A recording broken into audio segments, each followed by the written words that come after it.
Fala pessoal, tudo bem? Felipe Noronha e este canal se chama Eu Vim de Santos. Muito obrigado, inclusive, a todos pela audiência no vídeo de ontem, da goleada do Santos 6-1 sobre o Goiás. Já é um dos mais vistos da curta história desse canal.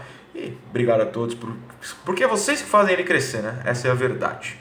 Pois bem, antes de falar do assunto principal do vídeo, preciso lembrar a todos que as Sereias da Vila, apesar de um empate contra o Audax em casa e uma derrota para o São José, passaram de fase no Brasileiro Feminino, estão nas quartas de final e tem uma revanche marcada contra a Ferroviária. No passado, as Sereias caíram para a Ferroviária nas quartas, na Vila, nos pênaltis.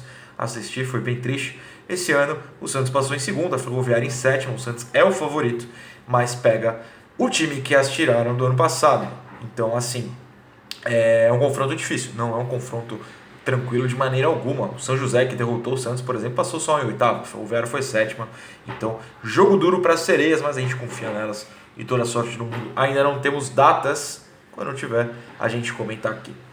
Muito bem, hoje o Santos apresentou ele, o mito, a lenda, o ídolo, Pará. Parazinho está de volta e eu já fiz um vídeo sobre isso, no caso, a live do último sábado. Para quem não assistiu, porque viu que o vídeo é grande, eu fiquei 1h30 batendo papo com o pessoal aqui.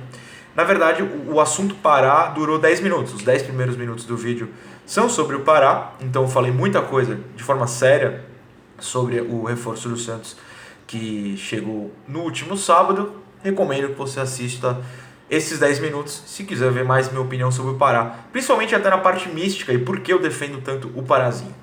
Hoje eu vou trazer duas coisas. Como o Santos apresentou o Pará, o que ele falou e depois alguns números em comparação com o Vitor Ferraz, que é o outro lateral direito do elenco, que a gente tanto queria uma sombra para ele. Chegou, eu vou mostrar por que eu posso chamar de sombra, apesar de muita gente não gostar, eu gosto do Pará, enfim, vamos argumentar sobre isso. Primeiramente, eu abro o Globoesporte.com, que tem um título com a palavra tesão. Se tem a palavra tesão, chama atenção, né? O Gabriel e o Kaique, lá, os repórteres do Globo Esporte, acertaram no título. Pará fala sobre disputa com o Vitor Ferraz no Santos e diz: volto com tesão de ganhar as coisas. Muito bom, Pará, gosto assim. Parazinho falou: chego mais experiente, saí para um outro grande clube, que foi o Grêmio, e ainda tive uma passagem pelo Flamengo. Agora volto para o clube onde o maior de todos jogou, o Pelé. Pará sabe puxar nosso saco, gostei. Volto com tesão de ganhar as coisas e vou dar o meu melhor para conquistar o Brasileirão. Bom, o objetivo do Santos esse ano passou a ser isso, né? Quando você abre 4 pontos de vantagem sobre o vice-líder, no caso o Palmeiras, que empatou um tri contra o Corinthians, bom resultado, inclusive, porque deu uma segurada no Palmeiras e segurou o Corinthians, que tem um jogo a menos, e se aproximaria muito. Caso ganhasse do Palmeiras e do Goiás na próxima quarta, ultrapassaria o Flamengo, inclusive seria o terceiro, agora já não é possível. Com isso, o Santos abriu mais vantagem ainda para o Flamengo, 8 pontos. O Santos está muito bem posicionado, não tem como perder a liderança na próxima rodada, mesmo que perca o jogo contra o São Paulo, continuará líder. Muito importante isso, por 2 rodadas, inclusive, a gente está garantido no top 2. Para sair no top 2, depois de 3 rodadas, tem que perder todos os jogos. São Paulo, ou Flamengo, ou Galo ganharem todos os jogos. Assim, o Santos está muito bem posicionado até o final do primeiro turno, pelo menos, para continuar nessa briga. Ótimo, Parazinho sabe disso, falou isso. Mudo para a Gazeta, em que complementam o que o Pará falou, alguns trechos. Para mim é um prazer enorme estar voltando para minha casa. Fui muito feliz aqui. A gente também, Pará. 2010, 2011, vocês viveram. Agora o clube está vivendo um momento importante, estou aqui para ajudar dentro e fora de campo. Se Deus quiser, estaremos comemorando esse título no fim do ano. O Santos sempre jogou dessa forma, a ofensividade. Com a chegada do Sampaoli, ele está conseguindo colocar o time ainda mais para frente. Verdade. Estou aqui para somar, o Ferraz já tem tempo de clube e está identificado com a torcida. Tá ligado, tô brincando. Mas vou brigar pelo meu espaço e tentar me encaixar. Muito bem, o Pará... falando realidade, ele vem para se encaixar, não vem para ser titular, vai brigar por um espaço, quer entrar às vezes, em caso de necessidade. O Ferraz não é um cara que toma tanto cartão, não fica suspenso, mas a gente não teria um lateral sem ele, tirando os meninos da base, né, o Cadu principalmente, no banco, para substituí-lo em caso de suspensão, em caso mais grave de uma lesão. É interessante essa chegada do Pará. E agora eu vou argumentar, porque o Pará jogou partidas do Brasileiro 6 pelo Flamengo esse ano, então tem alguns números... comparativo, é possível comparar, não são números só jogados, 6 jogos, quase todos a partida inteira, são números assim, fiéis, né, ao que o Pará é como jogador. O próprio Vitor Ferraz jogou 10 como titular esse ano, em 3 ele entrou depois, quando o Veríssimo é utilizado na direita, então assim, são números não tão afastados.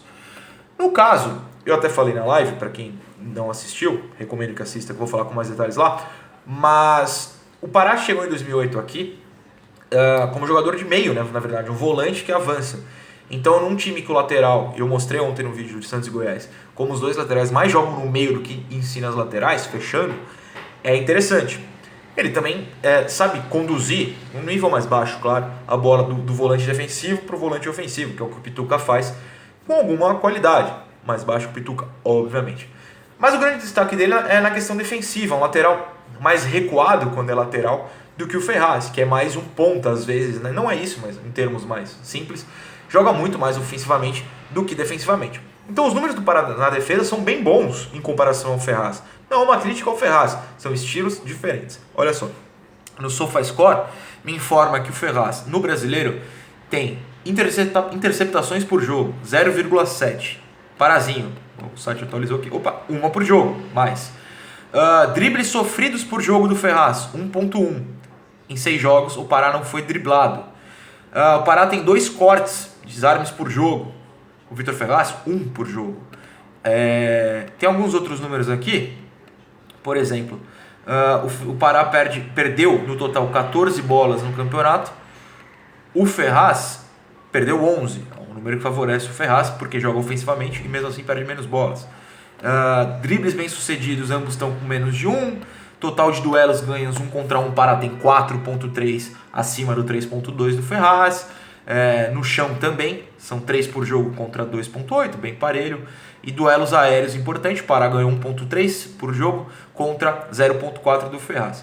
Ou seja, os números defensivos são, primeiramente, bons por si só, depois, melhores do que o nosso lateral atual. Defensivamente, o Pará não tem a qualidade de chegar à linha de fundo que o Ferraz tem, por exemplo. Não ajuda tanto em triangulações, isso a gente viu lá em 2010, 2011, quanto o Ferraz. São situações diferentes e isso é interessante, porque se um vai ser titular e o outro vai estar no banco, sem necessidade de mudança de estilo, temos um cara desse. Para quem não gosta, por exemplo, quando o Veríssimo substitui o Ferraz como lateral, o Pará é uma opção mais defensiva, entendeu? São opções, um elenco que quer ser campeão, e hoje o Santos quer ser campeão, essa é a realidade do momento, precisa de opções, certo? Eu recomendo novamente a live, porque vocês vão entender por que eu gosto do Pará, lá eu respondo de verdade. Também para quem não assistiu os vídeos de Santos e Goiás, recomendo, porque já tem quase 30 mil, muito obrigado. E esse é o 20 Santos desta segunda-feira. Amanhã a gente volta com mais notícias, mais informações, mais análise, o que tiver, como sempre. Obrigado a todos que chegaram após esse vídeo de Santos e Goiás. Muita gente falando que descobriu agora. Tomara que fiquem, se inscrevam, tá aqui, comentem em @FGNoronha, tanto no Instagram como no Twitter. Tento responder as DMs o mais rápido possível, às vezes demora um pouquinho, mas a gente bate esse papo. Certo, senhores? Um beijo pra vocês, até a próxima, valeu!